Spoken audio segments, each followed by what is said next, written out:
Mantan narapidana kasus pembunuhan dengan kopi sianida Jessica Kumala Wongso mengajukan peninjauan kembali atau PK dengan membawa novum atau bukti baru. Pengajuan itu dilaksanakan di Pengadilan Negeri Jakarta Pusat. Pengacara terpidana pembunuhan kasus kopi sianida tersebut, Otto Hasibuan, mengungkapkan ada dua alasan yang melatar belakangi kliennya Jessica Wongso mengajukan PK. Pertama, ada novum atau bukti baru. Kedua, ada kekhilafan hakim di dalam menangani perkara tersebut.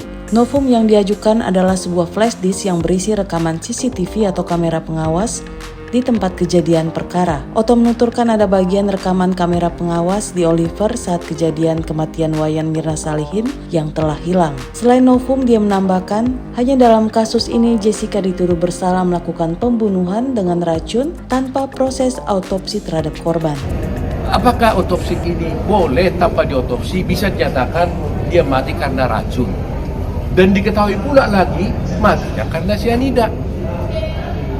Ini buat kita mungkin biasa, tapi bagi hukum, bagi keadilan ini sangat penting. Jadi, karena ini tidak dipertimbangkan oleh hakim di dalam pertimbangannya, kami menganggap ini hal yang baru. Kami menuntut untuk memintalah appeal ya kepada Mahkamah Agung, buatlah putusan. Kalau hakim Mahkamah Agung mengatakan nggak apa-apa tanpa otopsi bisa dinyatakan dia mati karena racun, itulah putusan hakim. Ya kan? Walaupun kalau memang harus dengan otopsi, bebaskan aja sih. Karena dia tidak pernah, korbannya tidak pernah diotopsi. Bayangkan orang mati tiba-tiba di sana. Lantas hakim mengatakan dia itu mati karena racun, dan dia tahu pula itu adalah racunnya sianida tanpa diotopsi. Bagaimana ini bisa terjadi? Nah, ini salah satu yang kami perjuangkan. Kedua, juga kami punya bukti, dan mudah-mudahan kami ini bisa diizinkan membuka di persidangan. Itu jumlah kopi sisanya kopi yang ada dicek di Mabes Polri itu sesungguhnya itu tidak cocok lagi dengan aslinya. Kami ada hitungannya dan kami sudah membeli gelas yang sama dengan itu, dan kami akan bisa buktikan nanti bahwa itu adalah melebihi. Jadi kalau dicek kembali, sisa itu tidak mungkin seperti itu.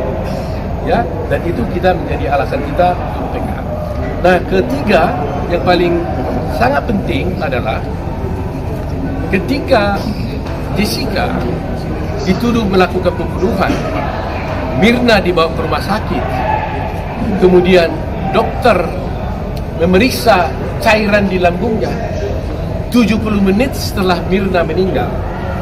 Ya, setelah Mirna meninggal, ternyata hasilnya adalah negatif sianida. Tidak ada sianida di lambungnya 70 menit setelah dia meninggal. Ya.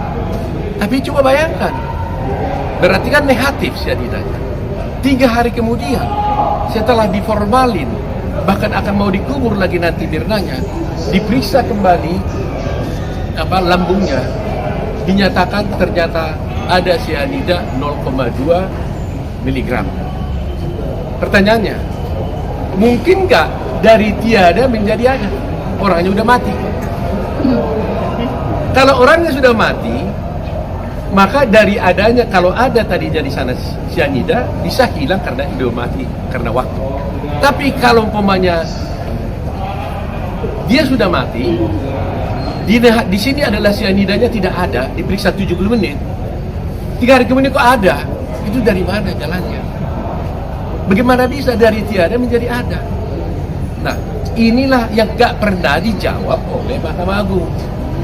Jadi kami meminta berbagai, tolong jelaskan apa pendapat Mahkamah Agung tentang ini. Apakah Mahkamah Agung percaya bahwa orang sudah mati bisa bertambah cairan di tubuhnya dari luar? Atau dari mana? Bisa dijelaskan. Karena di dalamnya waktu 70 menit tidak ada sianida itu. Kok tiba-tiba 3 hari kemudian jadi ada? Dari mana?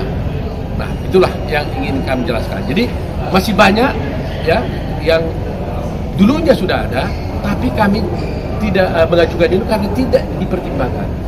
Dari kalimat kuncinya adalah semua ahli yang kami ajukan dalam persidangan dulu, baik yang dari Melbourne, baik dari Sydney, baik dari Indonesia, baik dari Gold Coast ya, dan Pengong ya, itu satu pun tidak pernah dipertimbangkan. nggak pernah dipertimbangkan. Seharusnya putusan yang benar haruslah memberikan pertimbangan yang cukup. Kalau dipertimbangkan, dia tolak kesaksian itu haknya Mahkamah Agung. Saya tidak setuju dengan ini katanya. Tapi ini nggak pernah dipertimbangkan. Yang dipertimbangkan hanyalah dakwaan daripada jaksa. Nah, ini adalah suatu kesalahan. Kalau begitu, apa gunanya kami ajukan ahli-ahli? Seharusnya kalau Pak Hakim tidak setuju, dia bilang kami nggak setuju dengan pendapat ini. Tapi jangan diabaikan begitu saja.